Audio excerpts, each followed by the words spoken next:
Hello there. Welcome to the show. Today we've got a few special guests. Neil Barrett, aka the madness behind Pornohelmut, Brandon Blair from Unocorn, and my co-star from Local Trash, Santiago. If you're a fan of the show and would like cool things like merch, physical interviews, maybe even video interviews, head on over to www.nopleasedon'tpodcast.com/FSCTN, all capital letters, for more information. Hit the music.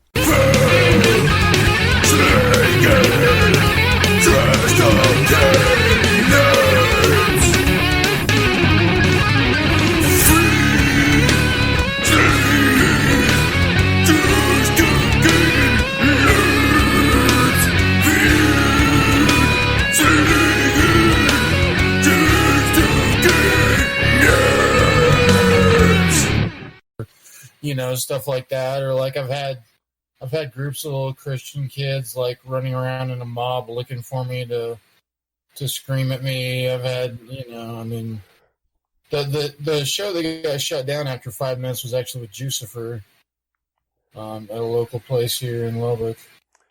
What venue was it? It was a place called Bash's too. It was affiliated with Bash Rip Rocks, but it was kind of a short-lived, second location that they had. I remember that when I lived there for about 5 years. Wasn't it Depot District? Yeah, it was over there by the interstate. Yeah, I went to the Depot District a little bit, backstage, and what was Jason's place called? It wasn't O-Bar, was it? There wasn't no bar over there, yeah. Was that Jason Perez's place? I can't remember. I don't know if he was doing shows there. He didn't own it. It was owned by some other people, but I wouldn't be surprised if he was involved in that. A lot of that era was when I was living in Dallas and Austin for about 10 years. So that's cool, man. Missed a lot of that. But so you're as loud as the guys in Unocorn? We're still trying to get Brandon. I can't hear him still. I'm so sorry. I really don't. I've tried everything, but his band Unocorn, they're a noise metal band. It's apparently really fucking loud, and the year says 130 decibels. I can't remember what they said they clocked themselves at last time. Yeah, I don't know. I mean, I at one point I used to play through guitar amps and the PA, and I finally, just for the sake of not having to haul two half stacks around, by myself, I kind of decided I was just going to play at venues that were a little larger that can, kind of accommodate a large PA and stuff. So I run direct into the sound system in most of the places I play at nowadays. Just so I can tour in a smaller vehicle and stuff like that, make it more economical. And I assume, since you said you've been playing a decade now, that technology has made it a lot easier to play louder, play it easier, do the crazy visuals you have in your show. Yeah. I mean, definitely. I've honestly been doing this for more like almost 20 years now. I think my first show was December of 2001, and that was with Cephalic Carnage. I had a place called Einstein's that used to be in the Depot. But anyway, yeah, back in the day, at that show, I think I just had an opaque projector, and I had my buddy putting really strange, just photographs on it and stuff the whole time I was playing, big chicks in bed, eating cake, and just really strange stuff like that, just to be weird. And then it evolved into the video thing where I started playing at another place that had television, so I would create basically mixtapes, VCR mixtapes, and then I would just play those while I played. And it wasn't until about 2012 or so that I finally realized that technology had advanced to the point where there were these, VJ programs and all these things that you can control video with your computer. So I started going that route, and it's kind of changed a lot about what I do. It makes the show a little more striking without it having to be, crazy stuff that people don't want to see on the screen sometimes. I used to use a lot of really offensive stuff when I was young. And now it's more about the being artistic, but it's also now it's all synchronized and it's strobes and flashes and so it's just as intense. It's just not as it's not as lowbrow and wacky. It's a little think about artistic. bands like Guar, Rob Zombie, Marilyn Manson. They've been doing crazy shit like that for ages. I guess since they've just gotten to that god tier, it's okay for them to be weird. It's accepted. Well, what I did was a little different. I would search out things that would be like really It was before the internet was even like a thing, hardly. When I first started playing, so I'd go find like gonzo porn and just really screwed up things. Like, to give you an example, like one of the first shows I actually had video at, like when I was using the TVs and stuff, I had like this porn called Cue Balls, and like the kind of the big scene in that was like Eartha Quake, this woman who actually passed away, but she was about 500 or 600 pounds. And her whole scene is what was her name? I'm sorry. Shaving her head and Can you repeat her name? Eartha Quake. Oh, that's what I thought you said. Okay. That was her stage name or whatever, So. Yeah, that's really funny. But yeah, I mean, a lot of that stuff was just so screwed up, like to people back then because not everybody had seen those kind of things before there was, Two Girls, One Cup or any stuff like that going on. It was pre all that internet stuff.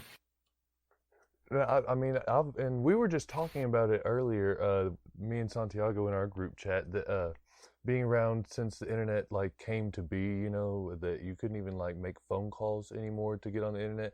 And as soon as it happened, like, and I was probably like 10 or 11 when it happened, I've been seeing really weird stuff, Yeah. Like, I remember my friends on, like, Instant Messenger would be like, hey, go to meetspin.com and just, like, give me some vague description of what it was. And then you go and it's like, you spin me right around. And it's like some dude's, like, literally spinning his dick around. Like, it's been around forever, man. Steven, can I post a picture of Eartha Quake in the chat just for reference? Yeah, let's see it. Okay. Look, here in the Discord chat, Neil, you'll see it. Yeah, you asked for this, just remember. I think the name is hilarious, Eartha Quake, and she's like 500 pounds. Picture is not. I mean, I'm kind of scared, honestly. Dear Lord. Oh, God, I'm going to get Yeah, that was the kind of stuff I was using, but in the one I used, like, she got her head shaved, and it was just really disturbing, So you had to water it down a little? The what? Oh, I said you had to water the show down a little. That's a lot of watering he had to do for her. Yeah. So, I'd have to get back on your Facebook, but it says like your inspirations are like some. I want to say like anal, a banana, and then something else silly. But like, what other bands like do you would say that are your inspiration? Well, I mean, I grew up like around like a lot of different stuff, like a big inspiration for me to do something just crazy and different was seeing Lightning Bolt and Force Field on their first tour. Man, there's just all kinds of stuff. Melt Banana, Genghis Tron. I mean, all those bands I played with back then were pretty influential. They were doing things that not a lot of people were doing. So it was just, I wanted to try something different, and I kind of like, honestly, the thing that gave me the idea that I could actually pull off like having a one-man band that was drum-based, because it was just something I had been thinking about, and then I became friends with the guys in Lightning Bolt, and I played a show with them, not as Pornohelmut, but in another band I was in called Dolores. We went down and played with them. I helped them book a show in Austin with all these crazy bands like Employer Employee and Red Scare and the original Orchid, like the old school noise band Orchid. Yeah. And at the time, like that, that was when Lightning Bolt was just playing on the floor. They wouldn't play on the stage, but they were off in the corner and they were playing, and Brian Gibson, the bass player, was just having like some kind of really hellish problem with his bass amp, and he couldn't get it to work right, and it was just cutting out and doing all this crazy stuff. And he finally got so mad, just threw his bass on the floor and like walked out. but then Chippendale sat there and played by himself for like 20 minutes, just making crazy noises with his mouth and his pedals and playing his drums. And I was like, dude, I would watch this, like him by himself. And of course now he's got Black Pus and all that. But back then he didn't have a one-man band, but he, could have. You say making So noises. that was one of the first things that inspired me to try it, really. You say like making noises with his mouth, like scatting, or just like I don't know, like. Well, are you familiar with lightning bolts at all? I guess not. I'll look into them and I'll check them out. Yeah, man. I mean, they're kind of making a resurgence right now. They're playing a lot of music festivals and stuff, but they're an amazing bass and drums band that's just like really. I mean, they were just really innovative for their time. When they first came out, and they still do really wacky stuff. That's just really crazy and cool. So it's just you, and it sounds kind of like metalish. Like I almost got like a mindless self-indulgence vibe when I was jamming it at work the other night. Yeah. But so like, do you do instruments, or are you kind of more of a DJ? It's not. It's kind of neither. I'm not using physical instruments to create this stuff. Like mostly, I'm actually like when I play live, I'm running into some music programs and VJ programs and stuff like that to control everything, and I'm triggering like synth sounds and samples and all kinds of stuff like that with my drums that are connected to all my electronics with triggers. And then I'm also running my vocals in and affecting those. And so it winds up sounding like a whole bunch of different stuff going on while I'm playing just the drums, is what it is. That's really cool, man, because it sounds like a whole band, But just like because they just told me that you were in a band called Pornohelmut when you messaged me, and Justin Garza had told me about your band also. So I assumed there was a band, and then I started looking into it. I was like, oh, this dude is doing all this by himself. This is crazy. Yeah, and I mean, not only that, all those tracks on the album that just came out, like, except for some vocal overdubs and stuff, like, I did all that live. Like, there's no instrument overdubs or anything like that, or chopping things up, or it was just like, I mean, that's what it sounds like live, basically. That's cool, man. And so you still do the video thing? Like, do you just have to? Do you do a button if you still do the video? I guess answer the first question. Yeah, so that's a little bit of a strange thing. Like, for the longest time, I feel like I've kind of pigeonholed myself because I've insisted on being an audio-visual experience kind of act, Yeah.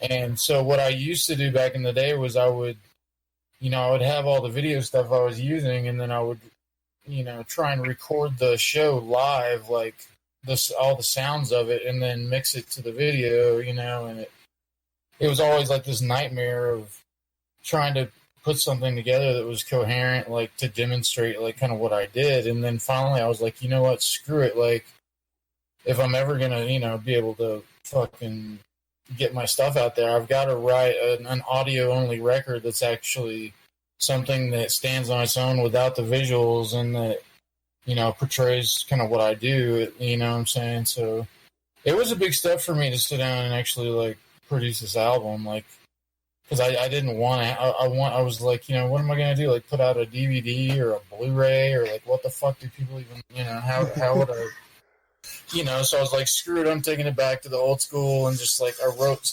actual like songs, because a lot of this stuff like back in the day was a little bit more improv based, and like I'd have sample tracks running that I couldn't control, so like magical things would happen sometimes, like in the set, and it would work like better than I could have like conceived of or like tried to do. Like samples would pop up and say something, and then I would jump into a part and it would just be really epic, but it wasn't that way all the time.